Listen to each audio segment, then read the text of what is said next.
कि सतयुग त्रेता द्वापर में सभी पुण्यात्माएं होती हैं, उनके पास सतयुग में सबसे ज्यादा भक्ति धन होता है, लाखों वर्ष की आयु होती है, बहुत सुदृढ़ शरीर होता है, और उसमें सतयुग के अंदर स्त्री विधवा नहीं होती,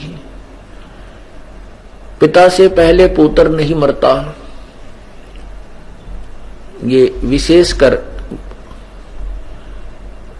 एक आध एग्जाम्पल को छोड़ करके अधिकतर ऐसा उस समय सभी पुण्यात्माओं का संस्कार होता है। उन्हीं पुण्यात्माओं को सतयुग में जन्म दिया जाता है। फिर उनकी इतनी कमाई होती है, फिर त्रेता में भी वही आते हैं, अन्य भी आते हैं और वो भी आते हैं। फिर कुछ कमाई तो उन्होंने सतयुग में समाप्त की, फिर स्वर्ग चले गए, कुछ दान पुण्य किया, फिर त्रेता में फिर जन्म हुआ, तो फिर वहां अपनी कमाई को नष्ट किया। जैसे आपको बताया जा रहा है कि ये सिर पे हाथ रखना और आशीर्वाद देना उसी समय से प्रचलित है। और इससे क्या होता है कि जैसे आशीर्वाद अब भी देती हैं बुजुर्ग, बुढ़िया, बूढ़े बुजुर्ग अब भी आशीर्वाद देते हैं, लेकिन अब तो वो खाली टूटी हैं। जैसे नल होते हैं, खाली नल हो और उसको ऑन करके नीचे कोई बाल्टी लगा हुआ है, उसमें जल पीछे कनेक्टेड नहीं रहा है, खाली नहीं है टैंकी, तो वो खुला है लेकिन उसमें जल नहीं आ रहा, और जल है तो वो जल निकल आता है। तो पहले भक्ति रूपी जल सभी में होता था और वो अपनी टूटी खोल करके दूसरों को भर दिया करते थे, स्वयं खाली होकर चले गए, 84 लाख योनियों में चले गए।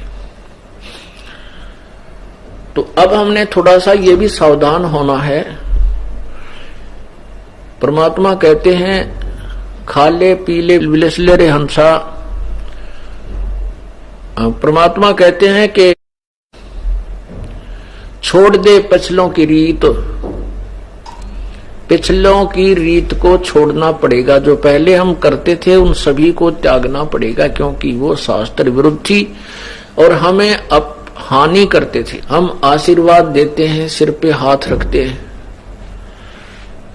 तो हमारी जो पुण्य होंगे तो उसमें प्रवेश कर जाएंगे और हमारी उतनी ही जेब खाली हो जाएगी।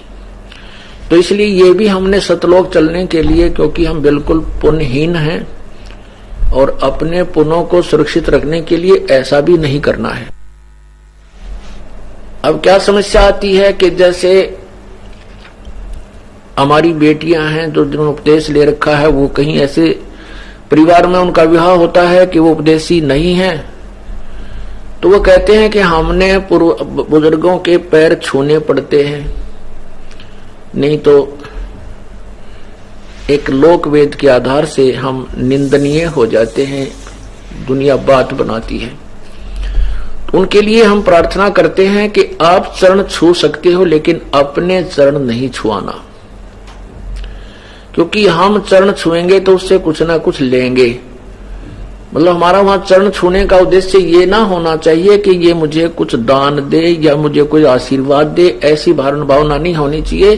केवल एक रिवाज है तो हम उनके चरण छुए भी, दुख दर्द हो जावे बूढ़े बुजुर्ग जवान के पैर दबावा भी, कमर भी दबावे, सिर भी दबावे, मालिश करें, नवावे, ऐसी कोई वो दोष नहीं है। भक्तिहीनता या नाम नहीं खंड होता। नाम खंड उसका होगा जैसे आप किसी वृद्धा वर्द के पैर दबा रहे हो और वो आशीर्वाद दे रही है, बांटे जाएगी। आपको पता है ये खाली टूटी है, इसमें कुछ नहीं है, या वो बांडा है, इसके पल्ले कुछ नहीं है। वो कहती रहेगी अपने काना पर कटाड़े और स्वयं अपने पैरों को नहीं छुआवे, चाहे फिर वो क्योंकि बड़े भी हो गए। और ऐसे भी उपदेशी हैं जिनके बच्चों लड़कों का विवाह होता है, पुत्र वधू भी आती हैं, वो चरण छूने की चेष्टा करती हैं, तो चरण जितने वो झुके उनका आदर भी अनादर नहीं करे, वो चरण छूने की चेष्टा करें। आप भी उतना ही झुक के उसके हाथ पकड़ ले और सीने से लगा ले, आ मेरी बेटी। बस सबसे प्यार अच्छा और ये बेस्ट मेथड है। तो इस प्रकार अपने चरण नहीं छुआने हैं, और किसी दूसरे का जैसे बुजुर्ग का सत्कार करने में पाप नहीं, ना कोई नामखंड नहीं होता। लेकिन उद्देश्य ये ना हो कि मैं इसके चरण छूं और ये मुझे आशीर्वाद दे, मुझे कुछ प्राप्ति हो पुत्र की या धन की, फिर नामखंड होगा। तो हमने किसी को सिर पे हाथ नहीं रखना, आशीर्वाद नहीं देना, ये हमारे फॉल पॉइंट हैं। ये हमें भक्तिहीन करने के काल के जाल और रिवाज है। इनको ऐसे तरीके से हमें एक बीच का रास्ता निकालना है कि सांप भी मर जाए, ये रिवाजें भी बंद हों और लाठी भी ना टूटे, हमारा नाम भी खंड ना हो। तो उसके लिए ये नहीं है कि किसी बुजुर्ग या बीमार हो जाता खूब पैर दबावे, उसकी मालिश करे, सिर की करे, शेक करे, जो भी कोई सेवा करनी है कि खूब करो। एक औपचारिकता या किसी दूसरे कारण से नहीं करना चाहिए। तो ऐसे क्या होता था, जैसे पहले पगड़ी बांधते थे, जिसको पगड़ी बांध दी बड़े बेटे का, तो वो आशीर्वाद देता था पहले ही कि ये मेरे बाद ये उत्तराधिकारी होगा। फिर कुछ क्या होता है कि मृत्यु के उपरांत वो बुजुर्ग, उनका पिता या दादा पितृभूत बनकर फिर उसी में प्रवेश कर जाता है और अपनी शेष कमाई को फिर उसमें प्रवेश करके भी बांटता रहता है,